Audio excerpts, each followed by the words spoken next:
Bom, lá meus amigos, sejam todos muito bem-vindos ao canal Politizando. Eu sou William Jacob e nesse vídeo vou falar do Congresso do PSOL e também de um texto do César Benjamin, que é cientista político, cofundador do PT e ex-membro do PSOL, que escreveu algumas coisas realmente muito interessantes que merecem aqui a nossa reflexão.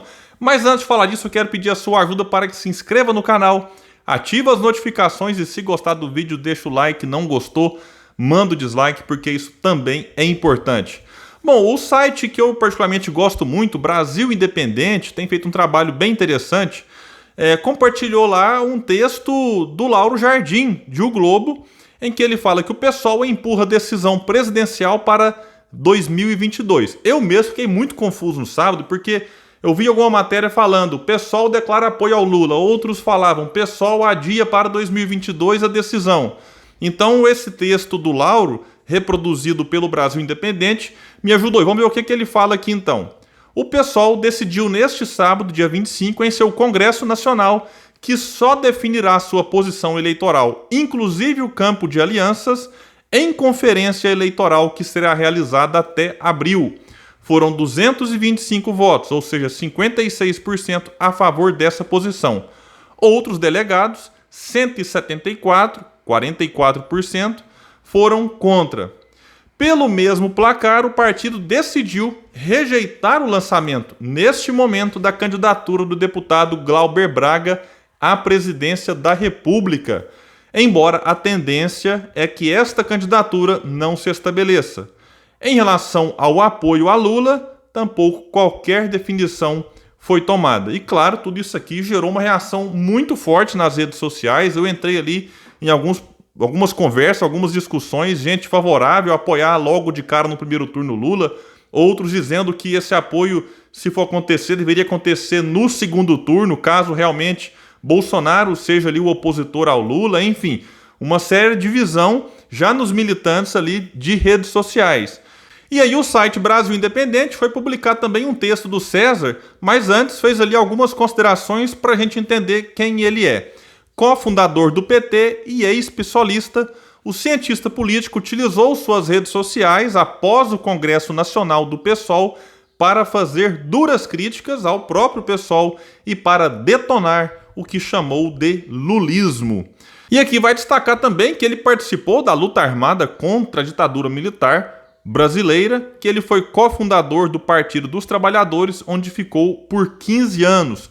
Quando o PSOL foi fundado, Benjamin foi para a sigla, onde ficou por 2 anos, de 2004 a 2006, sendo inclusive candidato a vice na chapa da Heloísa Helena. E o texto dele diz o seguinte: não vou emitir opinião sobre a resolução do Encontro Nacional do PSOL, que não acompanhei. Uns dizem que prevaleceu o apoio a Lula no próximo ano, outros dizem que a questão foi adiada para abril.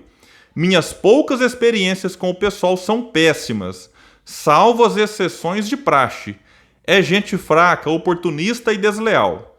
Chama a atenção, porém, a leniência da esquerda em relação ao lulismo.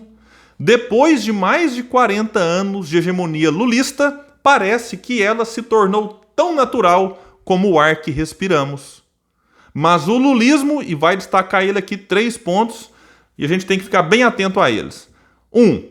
Despreza a mobilização popular e dá prioridade a articulações de gabinete que incluem a concessão de grandes nacos do Estado Nacional às forças mais retrógradas e mais corruptas da política brasileira.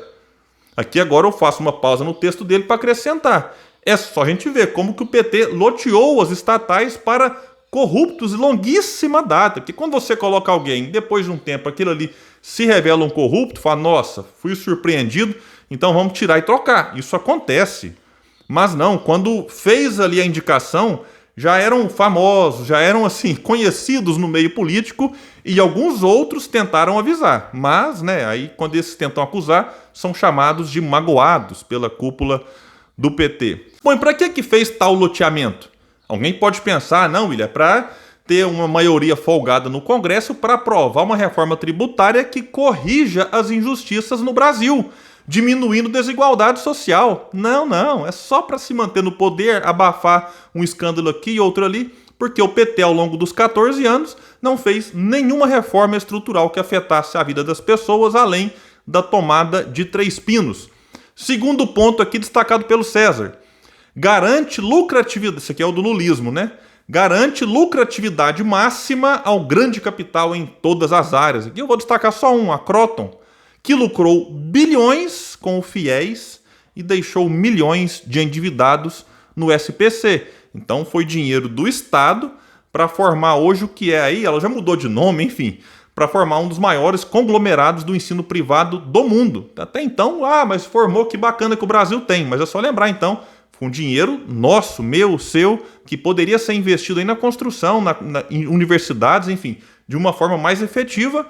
E o resultado disso, alguns bilionários e uma multidão de alunos endividados aí porque saíram da faculdade e não tinha emprego, por conta também da desindustrialização que o PT promoveu no poder. É um dos problemas, né? Terceiro ponto, institui políticas compensatórias para os mais pobres. Bolsa Família é importante, William? É claro que é. Mas não é nem de longe a solução para os problemas reais dos mais pobres.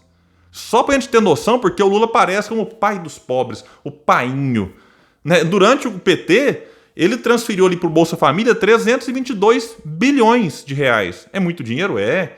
Mas olha a surpresa, para juro da dívida foram 4 trilhões e 22 bilhões. Então, é pai dos pobres ou pai dos rentistas? A gente tem que definir isso melhor. Numa palavra, continua o César, deixa a sociedade como ela é. Trata-se, pois, de uma força conservadora. E eu acrescento, mas que se intitula progressista. Se a gente pega a desigualdade social antes do PT e depois, a mudança foi praticamente nula. 4 mandatos para mudar essa realidade e não mudou. Este passou, continua César, a ser o horizonte de expectativas da maior parte da esquerda brasileira em nome do realismo político. Mas a realidade tem mostrado em toda a América Latina que a esquerda capaz de vencer é aquela que afirma valores novos e propõe muito mais do que isso. E ele conclui dizendo, ao rebaixar tanto a mensagem da esquerda em nome da vitória, o lulismo prepara derrotas, tal como a que nos trouxe ao bolsonarismo. E aí é claro que no post dele no Facebook, no site aqui do Brasil Independente, tem o link que leva direto para lá. Muita gente apareceu, não, mas não é assim, é porque a gente tem que se aliar agora contra o inimigo Bolsonaro, eu vou falar disso aqui. E aí o César comentou de maneira muito feliz dizendo o seguinte, não comparo o bolsonarismo ao lulismo, mas digo que o lulismo preparou o bolsonarismo ao despolitizar e desmobilizar completamente o povo brasileiro. Não quero incorrer novamente no mesmo erro. E, meus amigos, eu vou acrescentar aqui algumas coisas.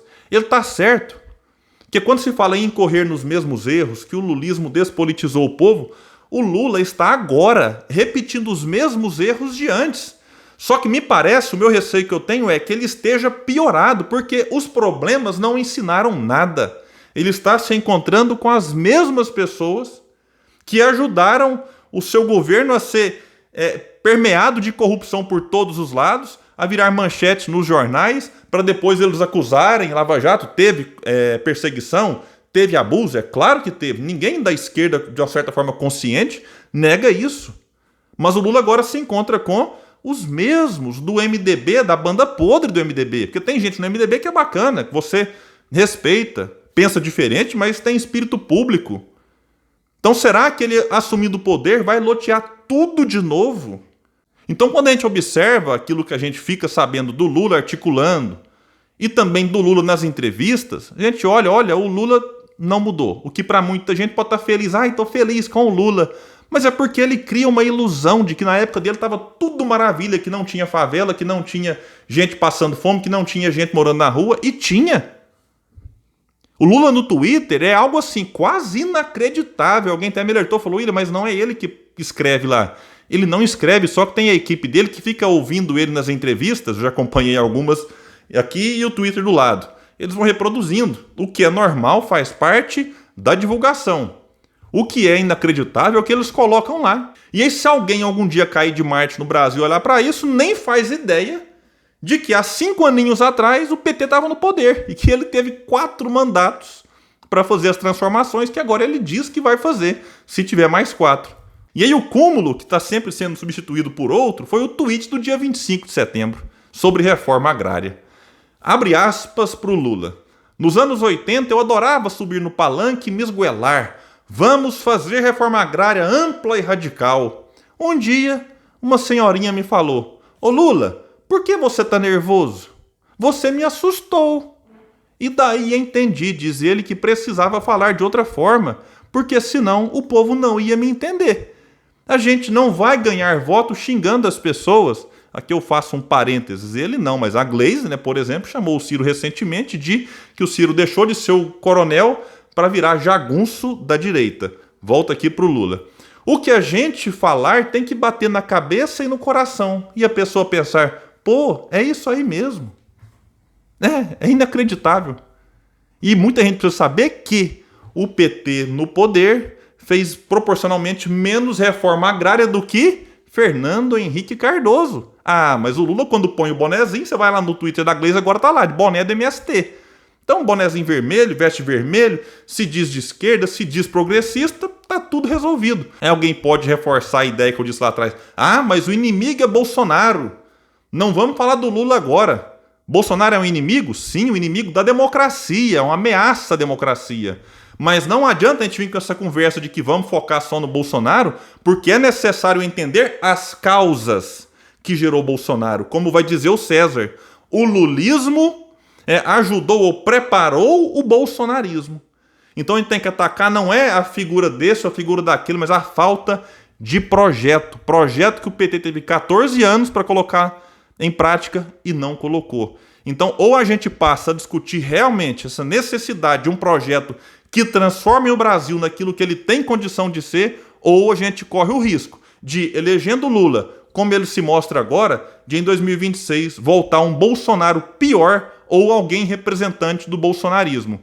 Esse é um alerta importante que a gente tem que conversar e tentar conscientizar mesmo aqueles que neste momento dizem aí estar apoiando o Lula porque o inimigo é Bolsonaro. Repito, Bolsonaro é um inimigo, o outro é a falta de projeto. E dá pra gente combater os dois sim.